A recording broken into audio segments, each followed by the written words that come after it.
Who are some of the most well-known people you've interviewed? Actually, General Prayut Chan-o-cha. I'm pictured next to him on the plane. And this was the first time I was canceled. They ran a story on it. It was from a place of hatred, obviously, like personal hatred. What do you think foreigners don't really understand about Thailand? There's no plan for them to be here for a long time. I think that the idea that Thailand wants to accommodate you for the rest of your life is not real. I was dying. I was the type of drinker who was in a really dark apartment all day. When I stopped drinking, I would be sick. So I had to keep drinking. Yeah, I was dying.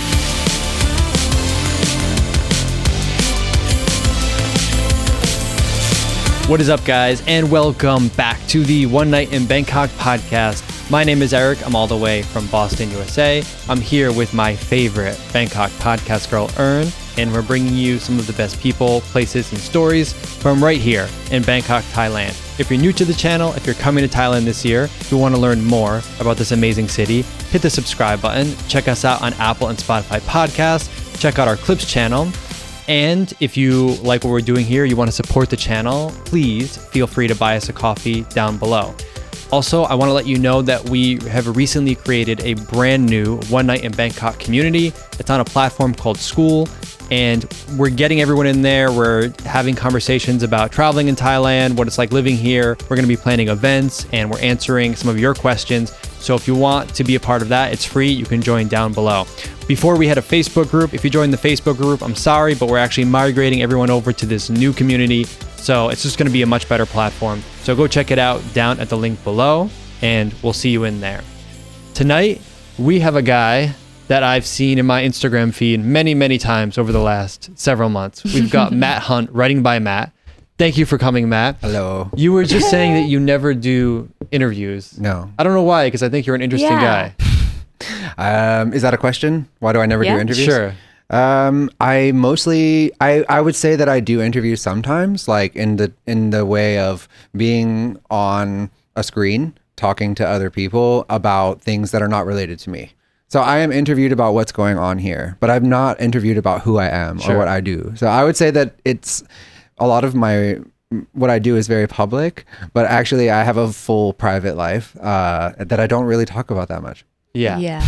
The reason I wanted to have you on here is because from what I've seen of you online, you are a very interesting guy. You've been in Thailand for how many years now? 10 years. 10 years. You're a journalist. You speak Thai. You can read and write Thai. And you interview a lot of Thai politicians, and you seem to be very knowledgeable about what's going on in Thailand, and at a level that I think most foreigners never get to understand. True. So I wanted to have you on. I wanted to ask you a lot of things about your experiences here and also some of the things that have been happening in Thailand. But for someone that's never seen you or your work before, how would you describe yourself and what you do in like 1 minute? Oh, that's a really hard question. That's like a challenge. Yeah, I would say instead of saying that I'm a journalist, I would say I'm a person of variety. One of the most important things about me is that I'm a sober person. I would say that as the first and key thing. So, but other than that, I'm not always a journalist. I feel more like an artist. And I think that I apply artistry to my journalism, which is jarring to some people. But I think I'm just a general creative person who, as you said, I've been here for 10 years, but I'm here forever. That's already like done. So for me, I'm just here at home learning now in the second phase of my life, where now I know that I'm here forever. I'm learning to do just about everything. I'm trying everything, pushing all the buttons and kind of just seeing what comes of that and who comes of that. Yeah. So you moved to Thailand during a time before TikTok, before Instagram Reels. Maybe there was some YouTube. But what caused your move here? I was not a journalist when I came here. Actually, I've only been a journalist for the last few years. When I came here, I was working in a corporate job in San Francisco Bay Area. Formerly, I'm a web developer. And so I worked in tech startups, and I got sick of it. I got sick of I love California. But I got sick of spending 50% of a six-figure salary on rent and other things. So I came to Thailand, looked around, and went back to my job and just felt deeply depressed. Like, I'm sure we've all seen this A lot story. of us have had that same experience. Yeah, I just felt deeply depressed. And I never, when I came on that trip, I went to like other places around Thailand. And actually, there was nothing about Thailand in my mind at that time that was like, I have to go back to Thailand specifically. But when I looked at all the other things that I wanted to maybe do, Thailand was just like right in the middle of it. And then I got here and everything else worked. Because for me, it felt easy. It still feels easy. Why did you come to Thailand the first time, the first trip? Was it like a vacation or what was the reason? If I can remember, I didn't come to Thailand because I intended to. I came to Vietnam because I was educated in America, and Vietnam, I have family who always, like, growing up, people were like telling me stories about Vietnam. And so I felt that I was doing something like out of the box by going to Vietnam. I knew nothing about it. And so made it to Vietnam and realized that I should probably look around, and came here. And I, to be honest, was completely trashed the whole time. I was drunk off of my ass, like really, really. And I don't remember much of anything. I have some pictures that I took with a film camera, and I had a good time, and I didn't get hurt. And I didn't spend a lot of money. So I felt that it would be a good place to try to come back and see if it was possible to stay here, because it felt easier than going to Vietnam. Yeah. I think you just described like 90% of young guys' experience that come here. I'm not It's like sure the first nowadays trip. because people are going to Vietnam. Well, yeah, staying there. I think it's changing now. Yeah, yeah. What do you think about Thailand seemingly losing the tourism battle of Vietnam? Do you think Vietnam is going to surpass Thailand in the next several years? It's really hard to say. I mean, having been here for now 10 years, and as you said, like 10 years ago, there wasn't Reels, and the way that we consume travel content was different. And so this idea that Vietnam is this brand new place on the earth is completely made up to me. I've seen this before. I've seen kind of like exodus to other places, whether it be, for example, a lot of people who work in tech, they come here, and it's really hard to get a job in tech here these days. So a lot of people who I know went to Singapore.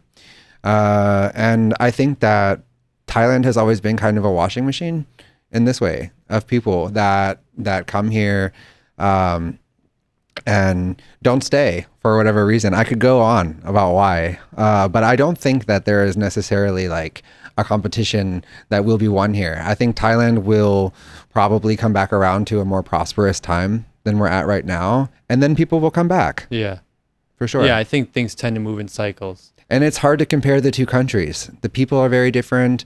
The environments are very different. Yeah. The risks. I think it depends like what people like, the environment and like the personality of the people. Like Vietnam and Thailand, totally different. Yeah. But your question was, who do I think will win? No, I mean, do you think that Vietnam will surpass Thailand or become like at parity with Thailand in the next few years? Because I feel like right now anyway, they're still so far behind in terms of like raw tourism numbers, but I think it's rapidly changing. To be honest, I think what will happen is, I think that the reality that you're describing is almost surreal. I think that it's based on social media.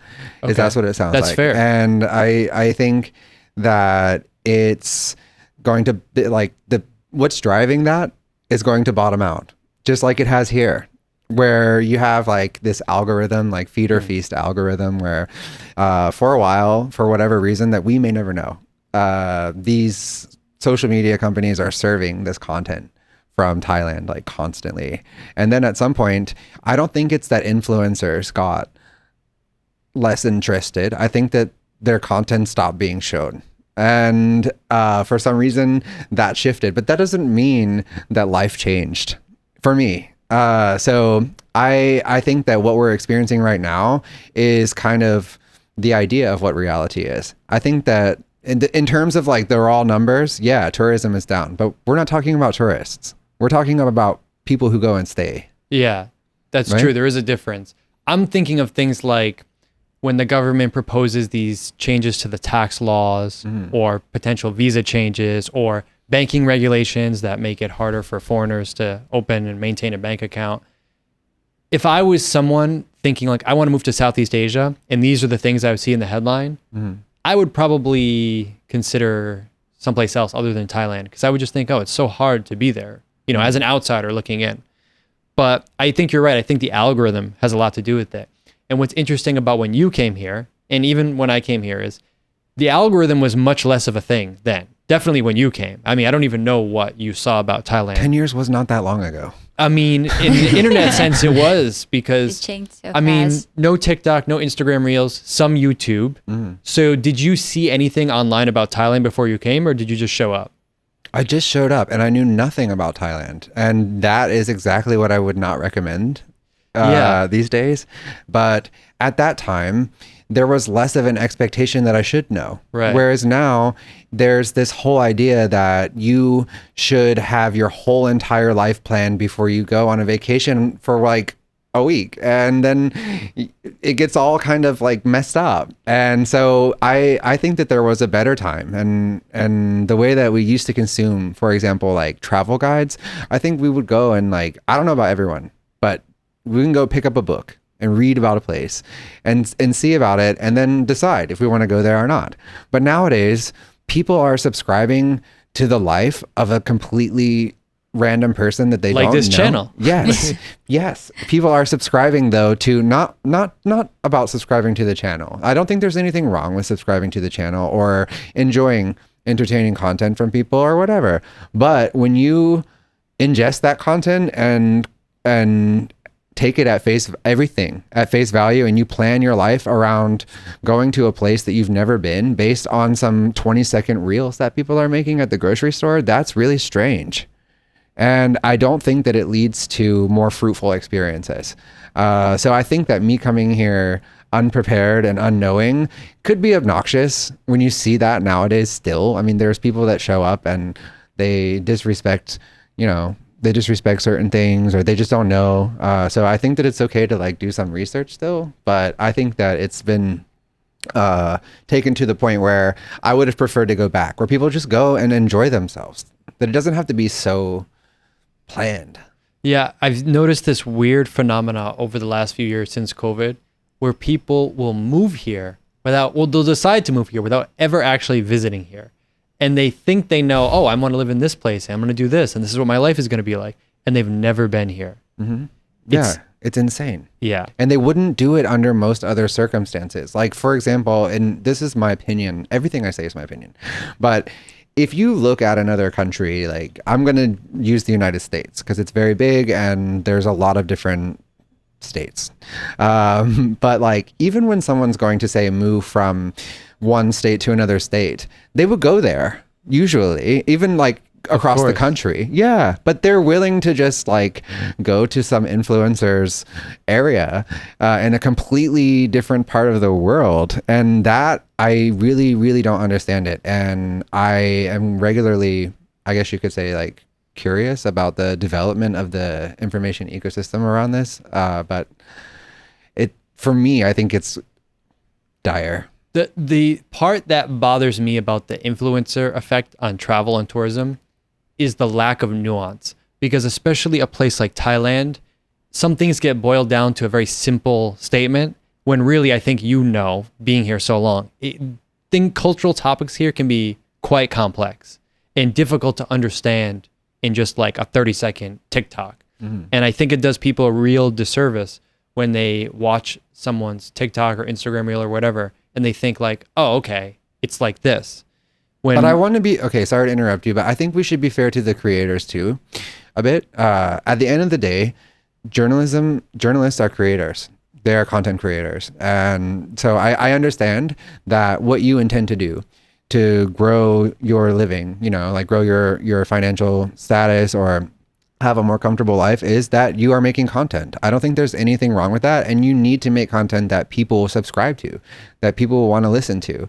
I don't necessarily blame the creator 100%. I think that there's something very strange about the people who consume and then just adopt it.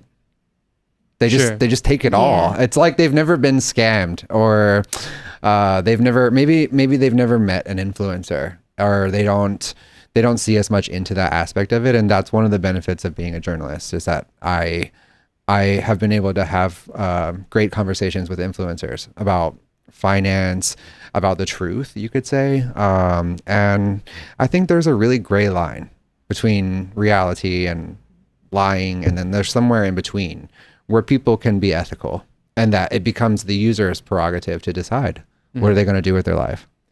What do you think foreigners don't really understand about Thailand? A lot of things.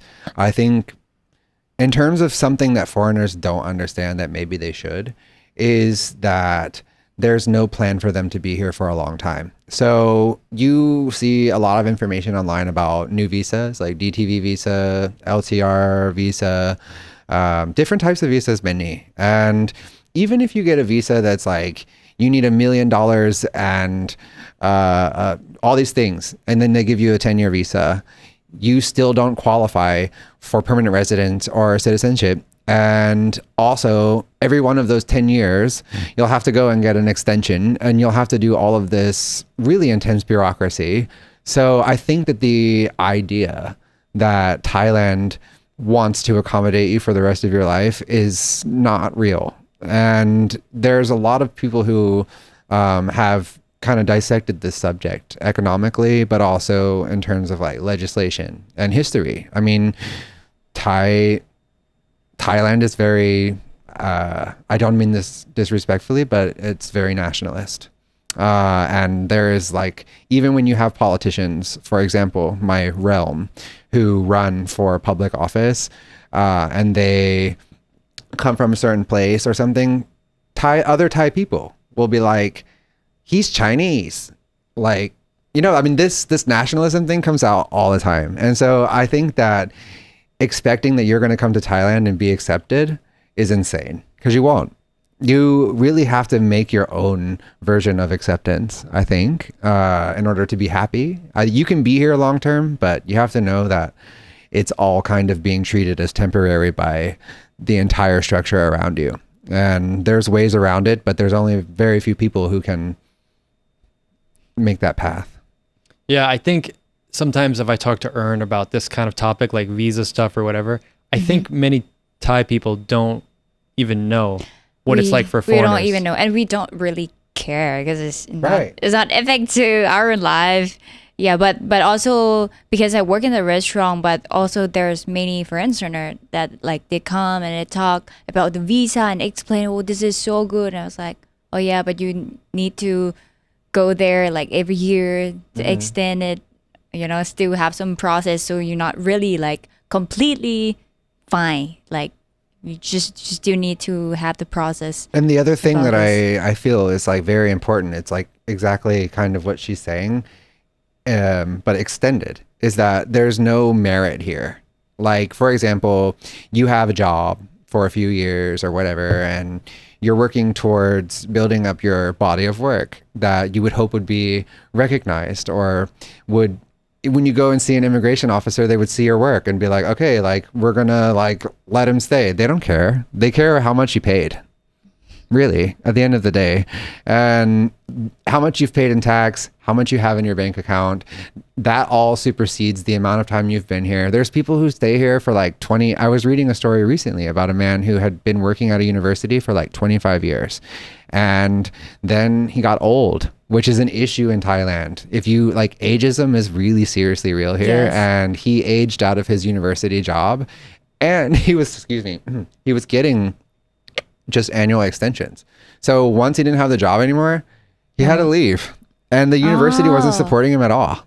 And so this is a reality of aging in Thailand. And what I mean by meritocracy is just that if you are someone who wants to get permanent residence or citizenship, you would still think that at that point you go there and you show them everything that you've done, and that they would feel like, wow, like this guy's contributed.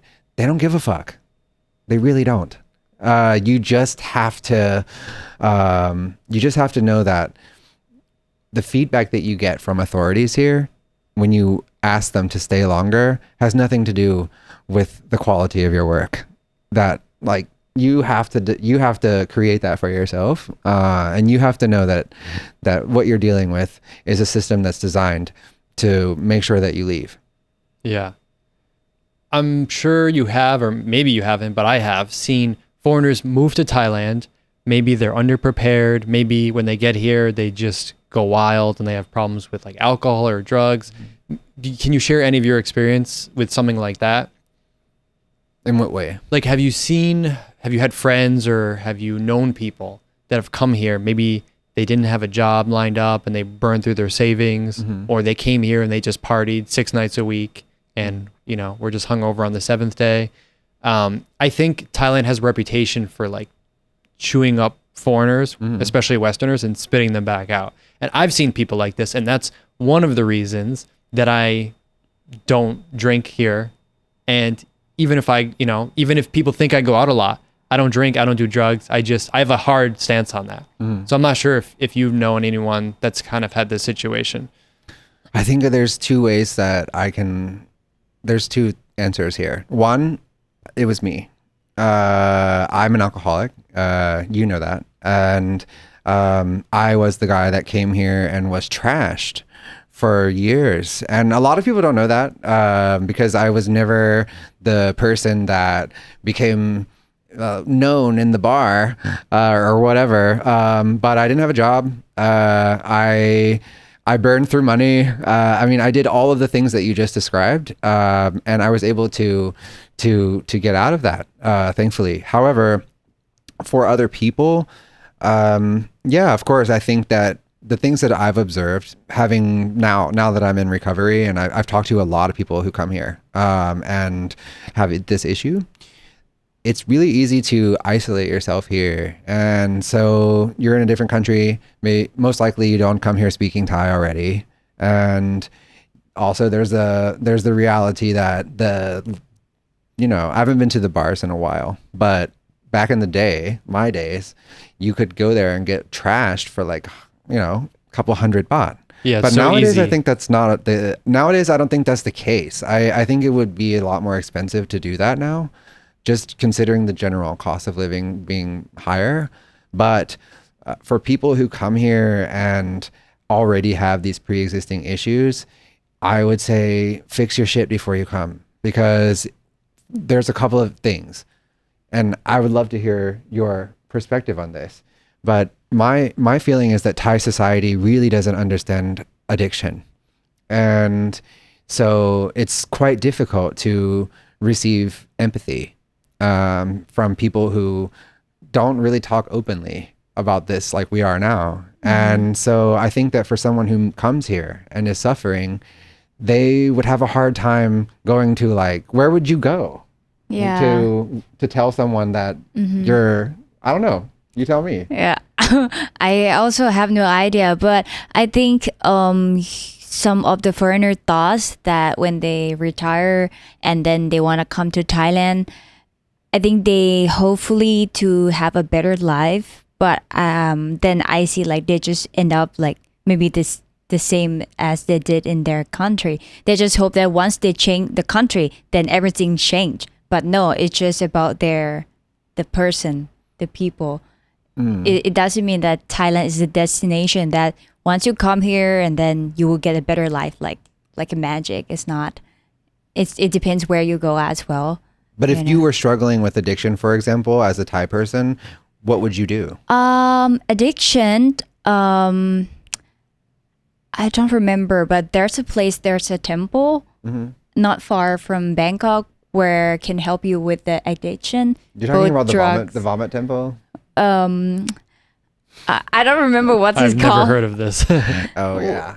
Yeah. It's like it's a place where people can go, and foreigners, like over the years, foreigners have been in news stories about this, but they go there. I forgot the name of it too. Is that called Wat Tham Krabok? Yes. It's in That's- Lopburi, I think. Right? But they go there and like sweat it out and throw up. Yeah, because like I had a friend that worked in the restaurant and had a big problem with that, and then he decided to go to that temple, and what he did is just like I don't know they have some drinks where you can drink and then you're gonna throw it out and then you feel like, wow, like you're not gonna.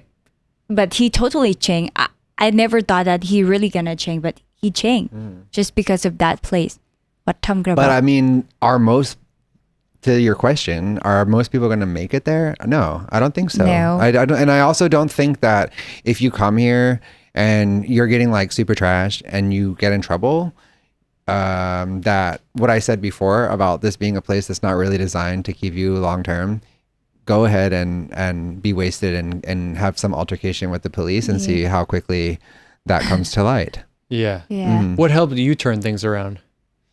I was dying, actually. I was the type of drinker who was in a really dark apartment all day. Not to be like too technical, but I actually had withdrawal. So when I stopped drinking, I would be sick. So I had to keep drinking. And it was like, to the point where when I would stop, I was having seizures. I was dying. And so I desperately wanted to stop, but I couldn't. And I couldn't even really go outside because my pupils were dilated. Like it was just, I was a walking nightmare, basically. And I somehow managed I have health insurance from another country that covered it. But I don't know why. It's like a miracle. And I went to Chiang Mai, and I don't even remember going there, actually. And I have been sober since. But what is instrumental, and I think for people who are watching this, that if they are struggling, I think it's good to say that there are recovery groups here in Bangkok, especially, but actually all over the country. And I don't actively attend meetings now, but every place I've been, and I've been to every Jangwat, every place I've been where I wanted to meet with other recovering addicts, I did. And it's very possible. And I know that there's a lot of people that don't know that. So in that way, that's what happened. I went to rehab and I came out and went to meetings for a year or something like that, Yeah. 2 years. Can you explain a little bit how does it work? Like what they did that make you feel like you can stop drinking, or especially your foreigners. Every places there are some people that speak English to make you understand what you have to do, or it's just all in Thai. At this time, it was actually there's a lot of media articles like from Vice and stuff from the past where they used to cover Chiang Mai as a luxury rehab destination because they were offering rehabs, and they're all owned by British people, which is very strange. I've always tried to get to the bottom of that, but I don't know why. Anyways, British owned rehabs in Chiang Mai and the surrounding area, and there it's catered towards foreigners who are coming from LA, for example, where what they pay for a month of rehab would cost per day in another country. Rehab is not cheap, but in Thailand it is. And like what Thailand is doing now with medical tourism, they were doing that with rehab before. And my experience with any time I'm with politicians, I try to push a personal agenda. I'll be honest. If it's an important issue and I'm in front of someone with power, I would do it. And I always tell them, please promote this aspect of the country, because I think for me, I wouldn't attribute it to Thai hospitality, but what they teach you there is they teach you to establish healthy routines. So they take away the burden of the things that you need to do every day, your laundry, you're making the food, or whatever, so that you can focus on washing yourself, on doing basic human things that people who live in active addiction know. That's not what you're doing. You're not taking care of yourself. Yeah. So they basically instill the idea of not specific routines, but that you can build your own routines. And that's essentially what sobriety is for like me. life gets back to normal, right? Yeah, but Yeah. it's for me, it's not even life being back to normal. It's a brand new life. Brand new life. Yeah, because when you drink like that, when you're really like, as you said, someone who's going out like 6 nights a week, your brain's not normal on the 7th day. Definitely not. Maybe you're saying like, oh, you're hungover on the 7th day, but there's like you're consuming a mass amount of a depressant that has a strong impact on your central nervous system. And that's why I think when people talk about getting sober, in the first few months, you receive some kind of clarity that is unreal. That's why, like, for me now, being a journalist, sitting here at all, talking at all, it's none of these things could have ever existed in my mind at that time. And if you had told me that it was possible, I would have definitely told you no. And my body, I mean, I used to be twice the person I am now, the size of me. I'm physically much better off. I couldn't imagine going back to it. But if there's people who are watching this that aren't like, addicts, but are looking for a reason or considering about booze here, it's not fun. It's hot as fuck here. And when you're drinking, it's like double hot. And also the lifestyle, it's boring. And the people there, like, I think there's this idea that there's camaraderie. Like when you go to a bar in your home country, perhaps there would be camaraderie. But when you come here and you're at a bar with other like people who are, maybe even if they're from your country, it would be worse. But people aren't necessarily nice to each other in general, I feel. And in those situations, it's just not pleasant. So I would say that if you're already struggling with addiction, don't come, or come for rehab. But I don't think that it had, for me, I don't think it had much to do with the Thai hospitality. It was just a good cost, and I was already here. My favorite stories of people that come here are people that move to Thailand with the intention to somehow better their lives, like physically or health-wise. Like I know of another YouTuber who came here because he was overweight, and his doctors told him, if you don't make a change, you're going to die sooner than you should. So he moved here, got on a healthy routine, exercising, different food, and he lost like 100 pounds in a few months. True. So those are my favorite stories that come. But for sure, like the people that come here to just wish their life changes without actually putting in any work, just sit in a bar. That's the people that I think need. Yeah. But also, it's like, for me, I'm not judging them. I actually empathize. I just wonder when is enough? Like, is it really fulfilling? Because I think that when you move to another country, there's so many constructs like that. Like, for example, I still know people who have been here for a long time, and then I ask them how much did you pay for that, and they'll be like $5. You have to stop thinking that.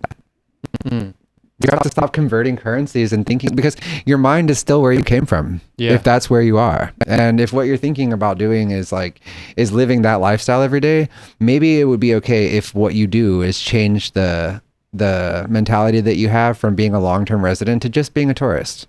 If what you are is just a tourist, if what you're doing is sitting in a bar every day, that's not living your life. I don't think you would do that wherever you came from. Yeah, it's like a permanent holiday. How? Exactly. I don't understand that. So you've been here for so long. There must be some things that you've witnessed change over the years, over the 10 years. What kinds of things are completely different now than when you got here? One of my favorite things about living in Bangkok specifically is that when I leave here, even if I'm gone for like a week, I feel like I can come back and there will be a new building in my block, like a whole building. You know what I mean? And so the fact that it's constantly changing is overall one thing that I love. But you mean structurally, or? I mean, anything. Could be culturally, it could be physically. I think that what's interesting, and this is a common topic of conversation, is about English proficiency. If what we're talking about is for an audience that is interested in Thailand, I think that they should know that English proficiency is quite low in Thailand, and I've done quite a bit of research into this issue and why. It's quite a sensitive one. And what's good is that over the last 10 years, with the rise of social media, like you mentioned earlier on, more people are learning English. Like, not speaking Thai is no longer such a big deal. So I think that one thing is like English proficiency has definitely increased. You see it in the government. And nowadays, when the people come, they I won't say anybody's name, but when you win an election and speak English, people go crazy for you. Yeah, And they love it. yeah, and They're so, like, oh, so proud. This is the leader of our country. And Yeah. if your leader cannot speak English, you're like, why? And how come you become a prime minister? that's how it is now. And also and so after there was like a while of like people just accepting that English would be like very cool and normal. Now, when you go back to an ordinary Thai who only speaks Thai, they're like, this guy sucks. He's so, or she sucks, or he sucks, whatever. They're so dumb. They don't speak English. They don't represent us. So I think that the English proficiency expectation, that is something that has come, and it doesn't matter to me. But that's one big difference. And then the other thing is, of course, the cost is. I think I spend the same here now as the West. Yes, for me. Yeah, I'm with you on that. And some people tell me, "Oh, you're crazy." It's just that the cost of living has gone up everywhere in the world. Which, yeah, I'm sure the cost of living has gone up most places in the world. But I feel like the rate at which it's gone up here in Bangkok specifically has been astronomical. This is the thing. You say feel, and I think that's really important. Yeah. Because a lot of times people, when I'm not an economist, and the thing about being a journalist is that I think a lot of people stop being journalists because when they're held to account, like if they mess up, they will just quit because they feel like low. But the reality is that you don't have to be an expert of everything. But on economics, when people talk to me about the cost of living, I can't give you a percentage, for example, but what I can tell you is I eat watermelon and pineapple for lunch every day after I run. And it's not that the price has gotten more, but the bag is so much less. Yeah. You're getting so much less. And this is such a interesting way of approaching assessing the economic situation. But I would say the bag has gotten smaller throughout all of everything we do every day. It's not just the bag of fruit, but everything is the bag of fruit. You see the same thing in, like, for example, if I have to make a comparison to the West, in America, there is the dollar store, or the Dollar General and the Dollar Tree. At the Dollar Tree, everything has to be $1. And so at first, now they've actually increased the price. It's not $1 anymore. It's $1.25. But the can's smaller. So you're paying more and you're getting less. And in my life here, I do feel that we are being more shortchanged than ever. It's not in a scammy way. We're just getting less and being told that it's the same price. And I think that when we talk about the cost of living being higher, we're getting like gaslit into thinking that it's not. But it just, like I said, I don't have like numbers of proof, but it's so expensive. I think to live we here. all have these like anecdotal experiences. Like you tracked the watermelon and pineapple, you said. The bags are smaller all the time. Yeah, I have the only, maybe I track like the milk tea or whatever, whatever thing and it's like, I'll go to a place one day and it's not that the price went up like 5%, 10%. Overnight, it goes up 50%, which is just, as someone that, runs a business, it doesn't matter if it's 30 baht. It's the fact that you're increasing prices like 50% at a time is just insane to me. So that's interesting to me. But I wonder if the reason for that is a reaction to an influx in foreigners, or if it's a reaction to like cost of goods being more expensive, like the raw product or the rent or whatever. I don't know what it is. I don't know. Both. I mean, there's inflation, and there's also less productivity, so more things have to be imported. But I just think that the cost of operating business is generally quite high, and you can consider a variety of factors, but everyone knows, and this is a controversial topic when it shouldn't be, but this country is overtaxed. And so whatever business you do, you will be overtaxed. And this country is overtaxed. Like, the businesses and people pay everything. More. Really? Because I was under the impression that there's not really a lot of taxes. Okay, so today, how many times did you pay tax? I don't know. Did you buy anything? Yeah, I bought food this morning. That was taxed at 7%. Okay. And then you probably did you buy gas? Yeah, I bought gas yesterday. Okay, and did you pay road tax for your bike? No, I rent my bike. someone paid road tax for your bike. Okay. And you have to pay land tax.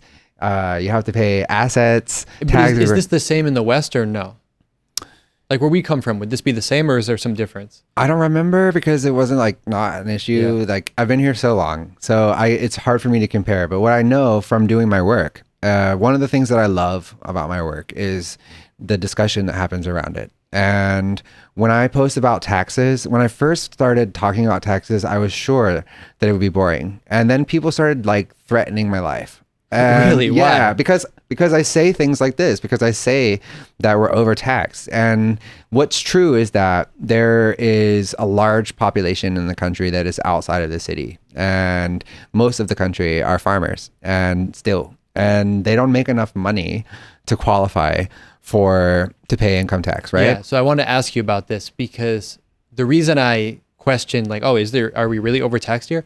Because I was under the impression that there is a large segment of the population that does not pay taxes, whether it's because they don't meet the threshold or because they just kind of operate in the gray area. I don't know what you'd call it, but like under the table kind of gray world. The gray market is what we call it. Like, I mean, that's a very fair term. I would say like when I conduct conversations with officials and we talk about taxes, we talk about how do you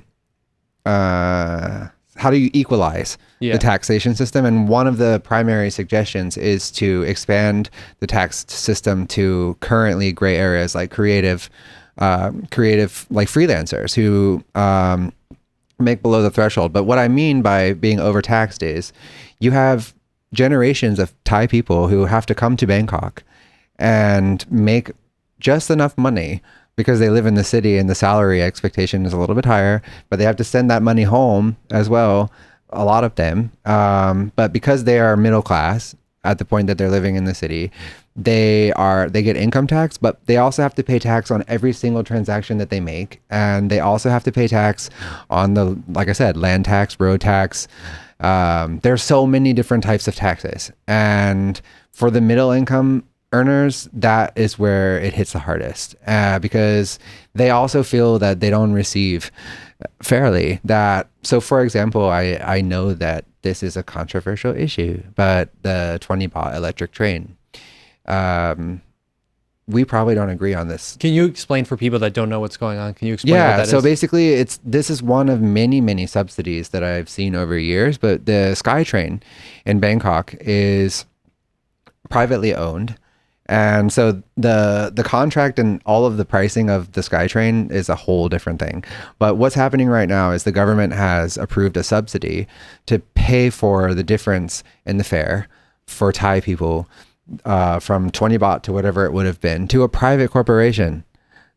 It's not like the government owns it and they just lower the price. But anyways, that tax money is only benefiting people in Bangkok.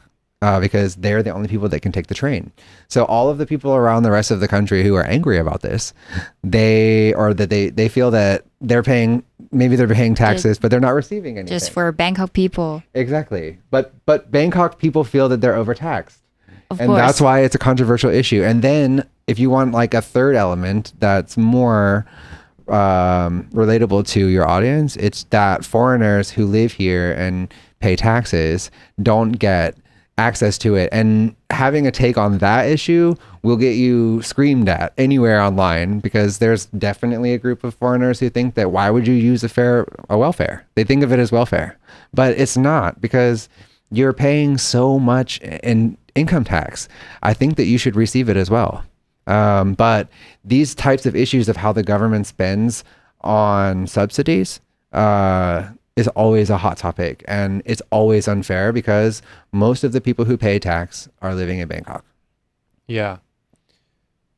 So you're saying like as a foreigner, you could come here, be 100% legal. You could be on a business visa, have a work permit, run your own company, pay taxes into the system, maybe a lot of taxes, but you are not permitted to get some of those benefits back the same as a Thai person. To be honest, you get nothing in general. You don't get anything. You don't get, like, we're not talking about just the benefits of the subsidy.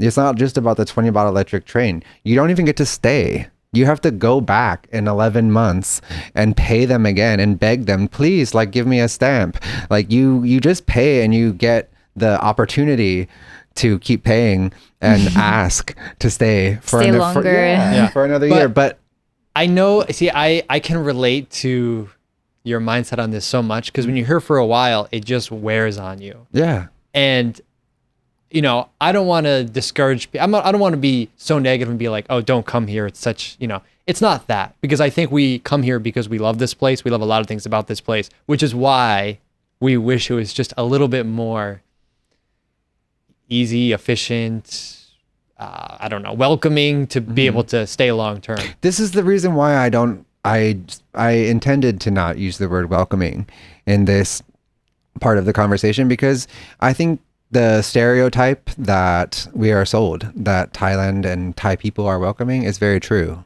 And I think that being welcomed by Thai people, being welcomed by society, is very different than your legal status. And most certainly in Thailand, you will be welcome. You will be welcome into so many things. I mean, this is one of the reasons why I love it here so much, because as a storyteller, Thai people welcome me all the way into their stories all the time. And it's beautiful. And so this is not me talking down about the country or that people should feel discouraged about coming here. But the current reality is that you pay a lot and get nothing. And I would die on that hill. I don't feel that as someone who makes a fair living, I don't feel that I should have just like take from welfare system, but either lower the taxes or give me the subsidy. And what you can get right now, if you work for someone else, you can get the 30 baht healthcare, I believe, and you can have Social Security. But if you're an entrepreneur, and you start your own business, you're not eligible as a director to have that, even though you have to pay. So, and you have to contribute for all of your employees, for your company, and you have to pay tax for yourself, but you're not eligible to even get the healthcare. Yeah, that's true. I didn't know that. That's true. It's really disappointing. Yeah. These are the types of things that I feel like there's little to no information about online, or at least mainstream, because you never hear about these kinds of... I know why. The reason why is because Thailand is not designed for people to stay long term. And so for you to find out that you are not eligible for these things that you are paying for won't happen until you are here long enough and are comfortable enough to start a business. It's like when you and me get into this weird, like, we've been here a few years, now we're like, okay, I'm planning for the future, you're going to the next phase. That's when you realize it. You don't realize it on your first or second or third trip off the plane. You know, at that time, you're just worried about going to the beach, going to the rooftop. You're not thinking about, like, what am I going to do about healthcare and Social Security when I run my business? I don't know, man. For me, I don't know. I don't know about everybody else, but for me, I have been the type of person where, like, when I leave my house at the day, when I wake up in my house, I'm like, I've always felt that this is my home. It is my home. So, like, I've never felt that I'm on vacation. And when it comes to the mindset, I don't ignore the fact that I'm dying. Everyone's dying. And I try to make the most of living my life. And with that mindset, every day for me here is just a day. I don't think of myself as being in a foreign country or in a foreign place. This is where I belong. And I think that if you can acquire that feeling, however it is that you get there, I don't know. But once you feel that you belong and you have to face the consequences of getting older, which we all have to do. Yeah, that's a real thing. You'll have to think about insurance and these things. Before I end this, I do want to say, in the vein of not discouraging people from coming to Thailand, it is important to know that even though we just said that the cost of living is getting higher, the healthcare here is 5 stars. It's great and it's affordable. So, you know, if you don't have insurance but you have a health problem, you'll still probably be able to afford it if you have, you know, a little bit of money. For the people that want to come here and they think they want to be here long term, more than a year, maybe a few years, maybe more than a few years, what kinds of things would you recommend, or what would you recommend to them to become better integrated into society? Oh, I mean, I want to skip the language part because I think that's kind of like great everywhere you go. Learning language is always going to help you wherever you go. But one thing I will say about language is if you're going to learn Thai, you should learn to read and write. Learning to read and write and learning phonics is so important if that's what you need to do.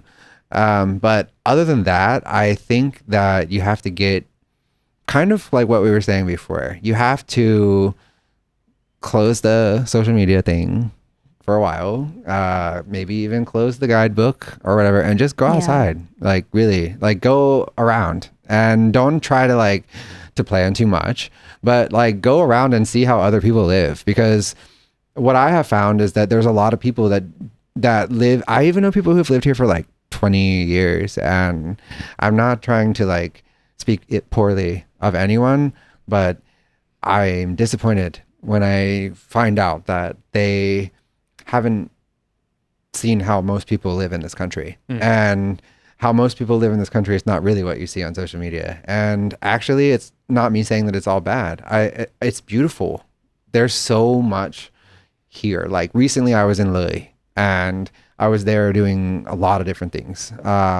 But there was like a few moments where I was watching this large group of women do this really beautiful dance. And it made me feel really emotional because like you can go to a theater here in Bangkok and see Khon, the performance. Khon, yeah. And but when you're like in Isan and you see them doing it and it's real, and this is like thousands-year-old like tradition happening right now still. I think you need to see that. I think you need to go and it's not me saying that you need to see how people suffer. People suffer, yes. But I think you need to see how people live other than just here to really understand. But also to a point that I know you wanted to discuss was about politics. Like should people focus on politics, right? Is that a question you have? So yeah, I wanted to ask you about politics because I'm very interested in U.S. politics. Mm-hmm. I know almost nothing about Thai politics. I find it very complicated, and no one has really sat down and explained it to me. And I think it helps a lot when you can read Thai and understand more. What do you think foreigners need to know about Thai politics? Well, let me calculate. It's complicated. Yeah. I think that I would start by saying that most certainly they shouldn't ignore it. And that's you too. I think that I understand that it's very complicated, and for me as well. I mean, it hasn't always been that I've had this level of knowledge, and I still think of myself as low level knowledge.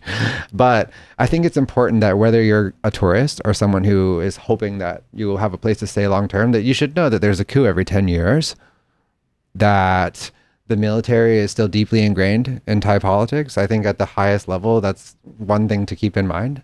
It doesn't mean that I'm saying that there will be another coup, but the military's basically built into this government because we right now have a military constitution. And that's why the winner of the last election wasn't elected, because the military selected a Senate that selected a prime minister that wasn't elected.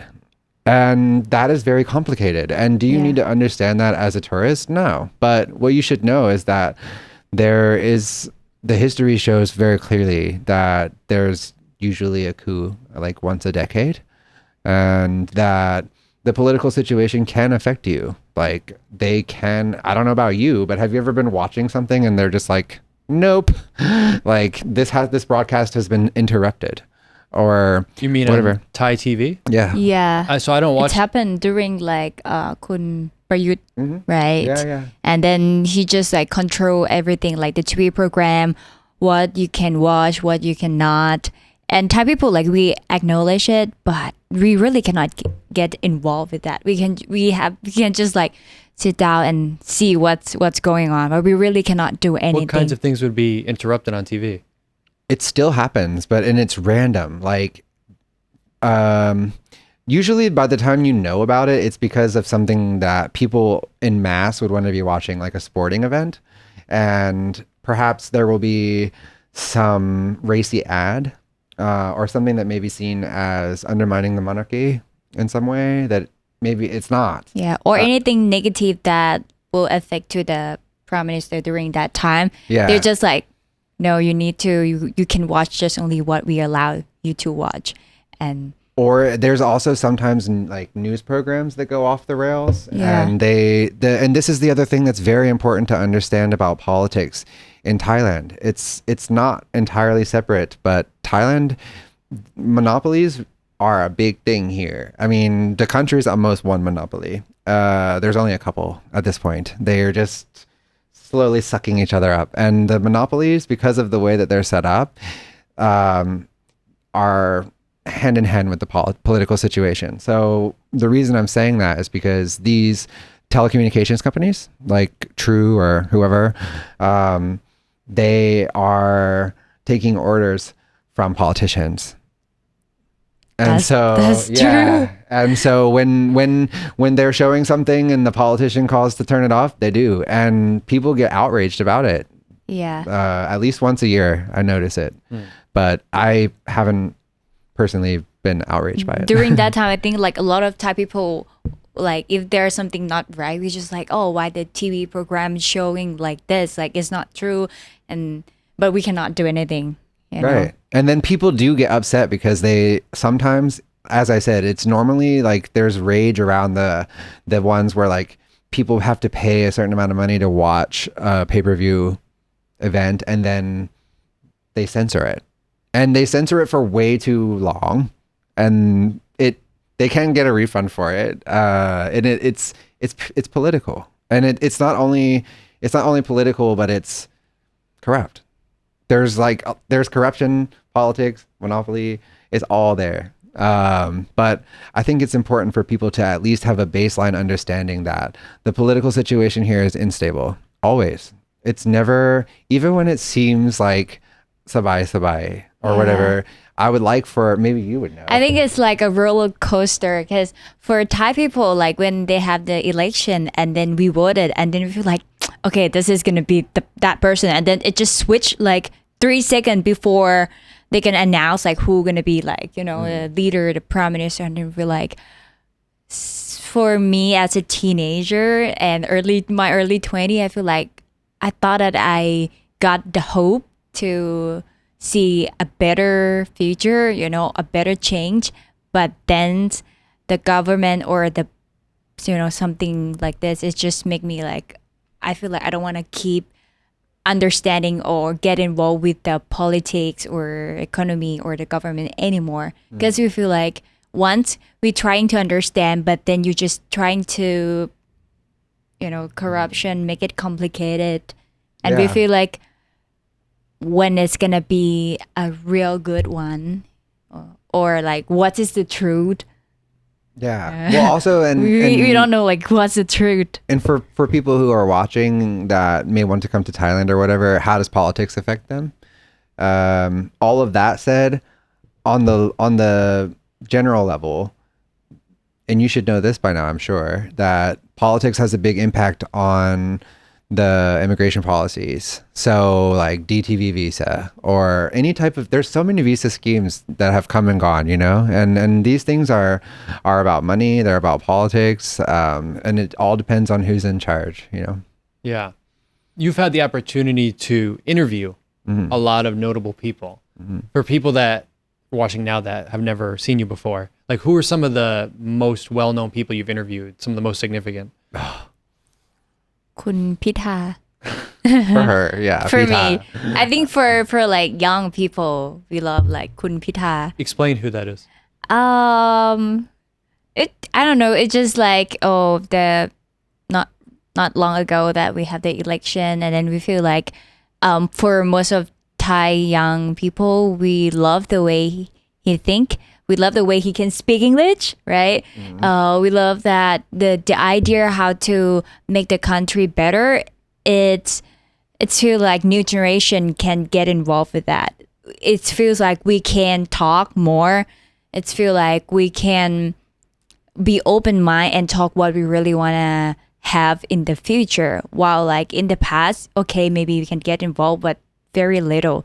It's just something like for the prime minister in the past, what make me feel is just we don't get a chance to talk. And it's interesting. So Kunpita, it's just like, for me, it's just like an opportunity, and the chance is like, oh, it's gonna be something new, and he's like a, still young for me, and then it's like, oh, he understand us, But for some old Thai people, they also like have a contrast, thoughts about this, and I truly understand. But I just like, we're a new generation, like new things coming. You should be open mind more. And just balance it, like the old things and the new things. That's why we love Kunpita. And I agree with her. In terms of notability, I think that your question was about them, like who's been outstanding. I would say that all of them are outstanding for me. But I am a very simple person. I come from like nothing. I grew up like very poor, and so to be in front of any person like this is very strange still. But the answer for me is actually General Prayut Chan-o-cha, because I had been following, and I'm still one of the few that spends time in the Deep South, where there is an ongoing conflict. There has been for 20 years. And there was an airport opening in Yala. And this airport opening is a big deal. So I've been paying very close attention to this airport for a long time. And then once it opened, I was going to definitely be on the first flight there. And so I got the seat.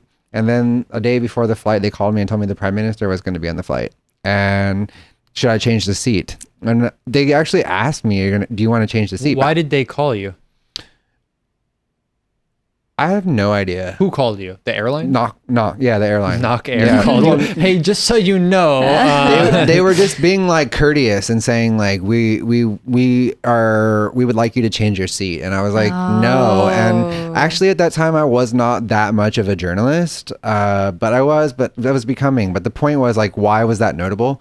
It wasn't necessarily notable because it was him, but it was a first for me, one, and he didn't speak to the foreign media for 8 years. There was his whole thing, I'm sure you know.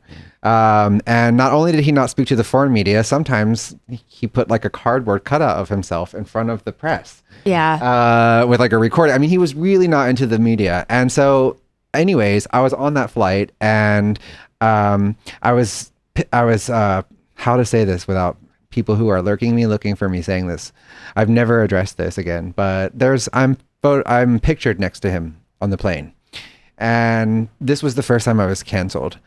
And maybe you would understand the sentiment.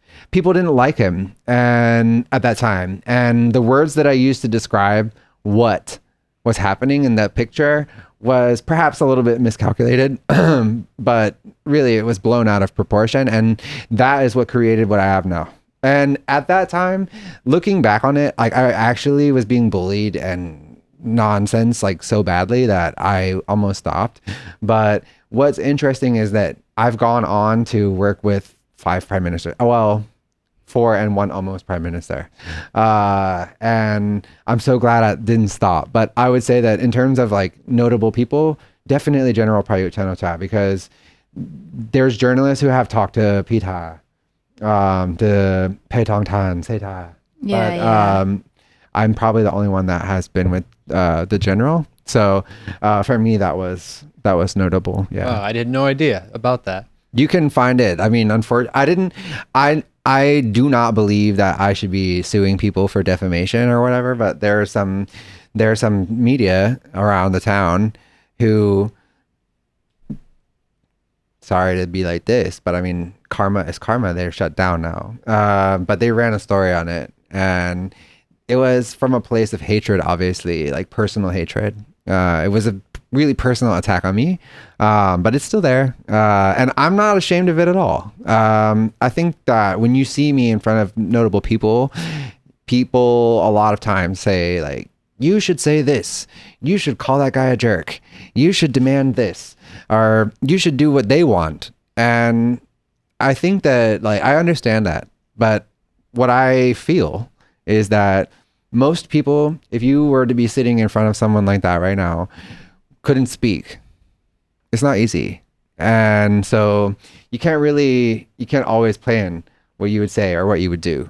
And for me, I try not to take any personal favorites, but I just would identify that moment as notable. And what I would say is that this is me.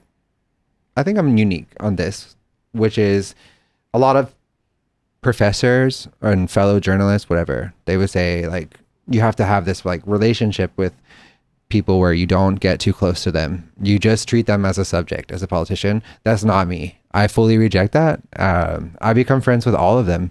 If you've seen any of my work, if you've seen me sitting with people on my channel, we are friends. And that's something that I'm proud of. And people do shame me for it, or whatever. And I just don't care. So for me, and this is also related to sobriety, when you're someone who's a drop dead drunk, like I was, that keeps happening is like a new miracle every time. It's simply, even sometimes it's overwhelming for me to the point where I am sitting there like in a ministry, like with all this fancy stuff that's like thousands of years old, and there's this person that's like very powerful in front of me. And recently I told one of them, I was like, like, he's like, how are you doing? And I'm like, honestly, I'm just taking all of this in. I'm shocked and I don't know what to think. And can I have a minute? It's still like that for me. And I love that. That's what keeps me doing it, because it's really special, and I'm committed to the bit. So I don't know if that answered your question or not. But Yeah, no, that's a great answer. I had no idea about that story. you can look. Yeah, I'm going to look it up. We're going to get out of here soon, but I definitely wanted to ask you about the border dispute with Cambodia. For people, because I don't even know that I understand what's going on, but for people that are living here, not living here, visiting here, or whatever, and they're curious about what is this war going on with Thailand and Cambodia, because now I even see it in American news. Can you give like a 1 or 2 minute background on like how we got to this point, and then what happened in May, and then what's happening now? Yeah, so in 1907, the colonial powers that drew a bunch of lines and said that this territory belongs to Cambodia, this belongs to Thailand. And then there were some sacred areas, some temples that were contested in the International Court of Justice, and those temples were awarded to Cambodia. However, the land right around them wasn't still left undecided. And what has happened is politics, corruption, nationalism, nepotism have all kind of like taken hold of the situation. And so it's not only just about what's happening on the border right now. Like prior to the soldier being killed at the end of May, there was also a movement of people who were trying to cancel MOU 44, which involves Kokud, and because there's oil there. What is MOU 44? It's a memorandum of understanding where they tried to determine which part of the island belongs to Cambodia and which part of the island belongs to Thailand. And that's because it's sitting on this huge reserve of oil. Okay, so you mentioned Kokud, which is an island on the very eastern side of the Gulf of Thailand, right next to Cambodia. Yeah. And you're saying, because I'm trying to picture it, you're saying part of that island or that archipelago actually belongs to Cambodia? Depends on who you ask. But I mean, that's just one example of this going back to other issues. And what else is true, and I have to be careful about how I say this, but the former Prime Minister, Thaksin, he has some vested interest in the natural resources in this island. And I can't be sure of what that is, but it's quite well understood that the the negotiation happening about the northern tip of the island, which is what they're fighting about. Who does it belong to?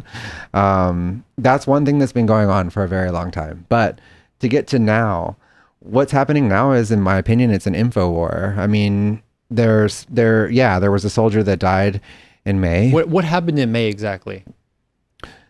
That's a hard answer because it's an info war. But what is a fact is that a Cambodian soldier died in a scuffle. And how he died, I don't know. There's multiple different reports. I mean, some people say that he was shot by the Thai soldiers, and some say that he ran into a tree running from them and died that way. Depends on who you ask. But what's happening now is, in my opinion, there's a lot of manufactured rage to have this conflict achieve some kind of political or financial outcome for a very small group of people. But I don't want to take a side on this issue. Actually, I think it's cringe when people do. But what I would say is, when you look at both countries and this conflict, it's important to understand, and I think this is missing, that Cambodia has been under a somewhat like quasi dictatorship for decades. And I actually was granted media access to the last election in Cambodia, and I went there and documented it. And so, having been a part of their process and what I experienced doing that, and also what my Cambodian friends who are journalists have been through, as the government has shut down all media. None. There's one media. And so the Cambodian government's ability to manage this message, whether you agree with it or not, whether you think it's the truth or not, is up to you.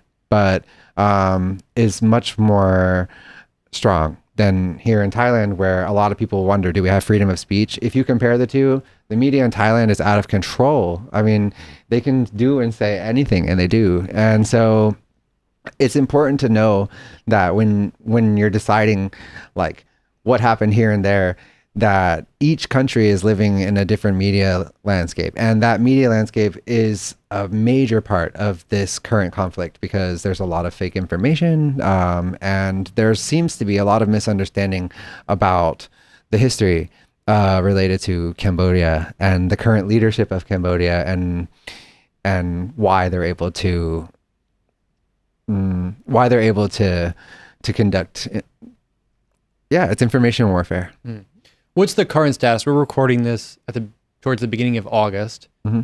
Is there a ceasefire in effect right now? Today, like on my way here, I read that they just had a summit. I think it was in Malaysia, the GBC summit. That little description could be, don't hold me to that, but it's basically that. And I just saw them release that they say that the ceasefire is in effect fully, and that they've agreed to not do this. But what's important to also remember, and I spoke to someone in the Ministry of Foreign Affairs this morning, because they came to me and they want me to talk about this, and it's true that there's still 18 Cambodian soldiers being held as prisoners of war by Thailand. And when I asked the government about it, they say that it's the army's job. Like we have to like see what the army says about it. So where we are now is that there is an effective ceasefire, but there's still 18 hostages. I don't know if hostage is the right word, because when you say prisoner of war, like right now, Thailand is justifying holding them by the Geneva Convention as prisoners of war, which entitles them to basic human rights. And they say that they're doing that to make sure that the ceasefire is actually taken up. So perhaps in the coming days, if what they said today, that the ceasefire is like, okay, perhaps the rest of the hostages or prisoners of war will be released. But in my opinion, when you have a situation where there's people still being held captive, it's not over. And also everyday news now is about drone warfare and drone, like, you know, drones on the border. People are being arrested for these types of things. So I think that the situation is still being de-escalated. Just because people aren't shooting each other on the border doesn't mean that Cambodians aren't being shunned out of this country, because they are. And I think that is the culture war that we're having, the information war, the ongoing even now I log on and most of my social media is Thai, and it's shocking how much nationalist nonsense I still see, and it's sad. And so that's why I feel that it's far from over, because this event basically just exposed this underbelly of horrific nationalism that is, I guess it's been here the whole time. It just wasn't as open, but now people are wearing it proudly, and I've seen that in the West. But here I find it I still feel that anything can happen. Mm-hmm. Matt, thank you for coming and dropping some of your Thank you for wisdom having me. over the last hour. Thank you for lots of That was knowledge. an hour. Yeah. Wow. Okay, thank you so much. If anybody is still with us right now, I know a lot of people are going to enjoy this, because these are the types of topics that you rarely get to hear more about in detail on social media. So I'm sure a lot of people will appreciate it. Cool. If people want to follow you, where's the best place? Just look for my name, Matt Hunt, writing by Matt. If you guys are coming to Thailand soon, if you want to learn more about what it's really like to live in this country, hit the subscribe button, check us out on Apple and Spotify podcasts, and we will see you in the next one.